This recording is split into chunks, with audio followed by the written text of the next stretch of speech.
Stephen, I'll start with you. What would be your recommendations to brokers to best ride out this next wave, and next wave being next quarter or two? Yeah, so I think, you got to always operate in two perspectives, right? You've got your existing customers that you want to maintain and you want to grow, right? And then you constantly need new business that you basically bring on the top on the top of the funnel. So I think when I'm speaking to I've got 7 other brokers that work for me, right? And what I'm speaking to them about is just trying to, for the existing customers, break it down into small tasks, right? It's if you basically bring it down to a really small number, like I'm going to call 2 to 3 of my existing basically customers per day, right? Basically do those check-in calls. You can bring it down to a pretty small number. And then if you keep that consistent over a time frame, before you know it, you're touching base with almost everyone, right? And I always like to use the analogy, right? You kill 2 birds with 1 stone. So when you're basically doing those calls, you're finding out whether those customers, whether they need help budgeting, if they're basically feeling it tight, they might need a referral to an accountant, financial planner. In uncertain times like this, something you might want to discuss with them is, do you basically want to review your insurances, right, as well? So you can have those really meaningful conversations. And then, by the way, do you know anyone that's basically looking to do something at the moment? And I'll say that's the thing that I see always a lot of people do wrong, is they just won't ask that one question at the end. Can you basically help me grow my business? And I do one really small thing, right, Sasha, every time I have a settlement, and I find this is something that works tremendously well for me. I'm not one to, and I say that, and it's a bit contradicting to, like, when I'll have a settlement, to immediately ask them for a referral, right? But what I will let them know is that by basically letting me write their loan and helping them, they've allowed me to put food on the table for my family, right? And what I find is when you can bring it down to basically a meaningful level with customers, and to let them know that, hey, they've been obviously hopefully really happy with my service and I've done a great job for them, right? But then they know they've actually helped me back in turn in some way as well. Take it from like a business relationship then down to like a personal relationship, right? And I use the words with customers that, I never take any settlement or any basically loan for granted, right? And when people feel like they're measuring with you on that level, they're going to feel like obligated basically in turn to basically get your name out there and to provide you business. I think in terms of, just focusing obviously on topping up the pipeline and speaking to new prospects, really these days you've got to be doing everything right. Like, you've got to have referral partners. You've got to be basically doing social media. It's not just one thing. You need to be doing lots of things in combination, right? And the typical thing that I end up seeing is, for me, too many brokers, they spend time on writing the loans and the fulfillment and the service of them, when they really need to be unleashing their sales basically on the other side. So as broker market shares reaching an all-time high in terms of competitiveness, right? You need to make sure that you've got those systems and processes in place basically on the back end that allows you to basically get out there and do the things that are actually going to generate you revenue and give you a business at the end of the day.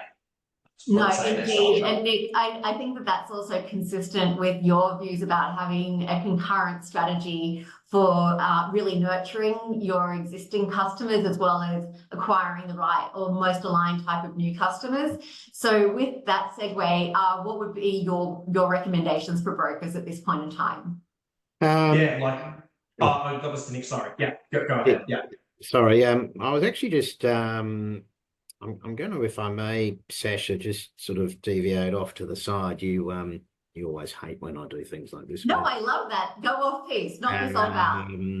So I just think it's interesting. I've been, every time I meet somebody senior in the industry over the last sort of month or so, I've been asking them the question, in 3 or 4 years' time, do you reckon there'll be more lenders in the industry, more mortgage brokers, sorry, in the industry, or less mortgage brokers in the industry?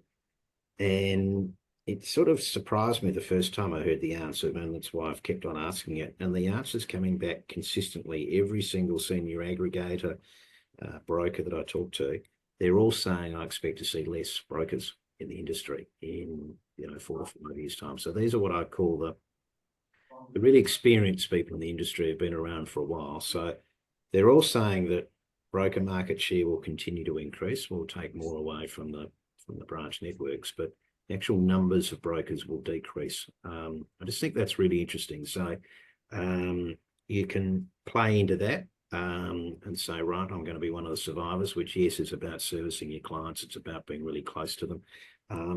There's also an opportunity to build your business, because what that means is that survivors are going to have much bigger businesses. So I need to be scaling up. I need to be thinking about how I can actually handle increased volumes.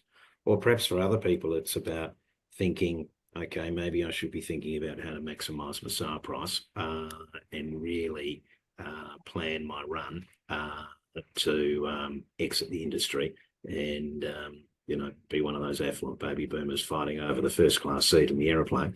I think it's actually a really interesting question to ask, and a really interesting consideration in terms of the industry, because I guess with the growth of any industry, mortgage broking or other, there's going to be a change of dynamic in that sector.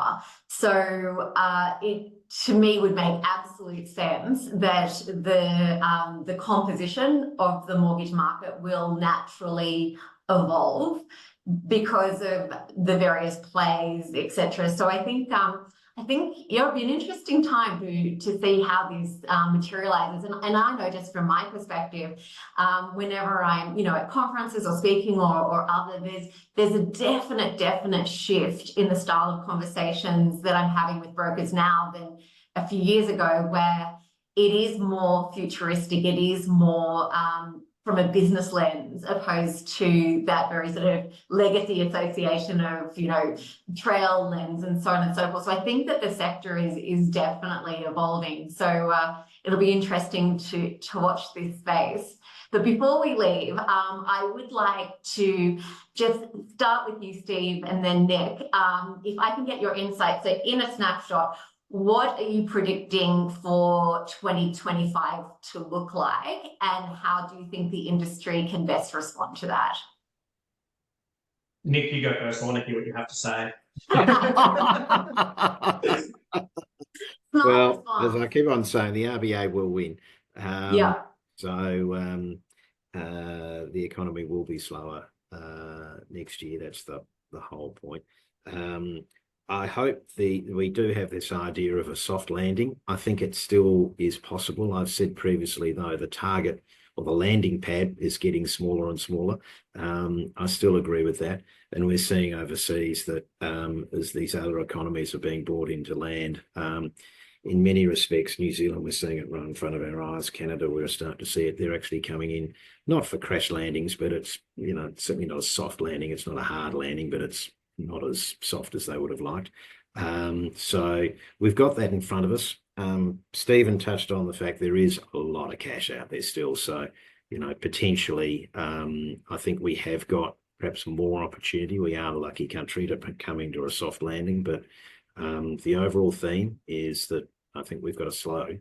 We've actually got to get off the dance floor. Perhaps just to retire to the bar rather than sort of go home and have a hangover. And that'll be a good result. Thank you. Stephen? I think Nick says everything Nick said there is right, and I'd agree with. If I was to summarise it, Australia's a very, very resilient country. when you measure up to Australia to a lot of other places, yes, we've had things happen in the economy previously, but nowhere near to the extent as like a lot of other countries, right? When you look at some countries, like how their currency basically decimated, right? Australia's obviously very, very far away from that. You can't dispute the data, right? That Nick is right in the sense that levels of lending will need to come down for that probably to happen. For someone like me, I'm probably living in the moment. I like what's happening at the moment. But from a on the dance floor. from a realistic perspective, yeah, like it is basically going to have to slow, and the further obviously that it doesn't, obviously the more risk that there is for the economy at the end of the day. So just before I finished up, I just wanted to go back to Nick there just really quickly. Nick, when you're talking to those senior people, because I agree with you, and I don't know if the reason's the same for me about how you think there'll basically be less brokers. You might have said it, Nick, I might have missed it, but what are the 2 or 3 key reasons why you think that would be, Nick? Well, it's not so much my view. It's what I'd call other people in the industry's view. It's more that I don't disagree with it. The average age of the Australian mortgage broker is way too high. So there's a natural cycle that people, as they start to move into their late 50s, 60s, 70s, start to think about retirement. So we've got a disproportionate number of people in that cohort. Yeah. It's becoming harder to get into the industry. And I think that's a terrible situation we're in, but it's a fact. It is just getting harder to be in the industry. It's also becoming tougher and tougher and more expensive to be a part-time broker. Whether it be insurance, compliance, software fees, all these things, they've all been going up. If you're writing one loan every couple of months, it used to work, but the maths behind it now don't really work. So Yeah. I think those are probably the driving issues. The final one, and this is again, and Sasha touched on this, when you go to these conferences, there are some very fine and quite sophisticated mortgage broking businesses out there. Stephen, you're part of one of them. These, when you look at them, they've all got different business models, but some of these businesses are coming very slick and very good marketing, very good systems, very good staff, and they're becoming very effective.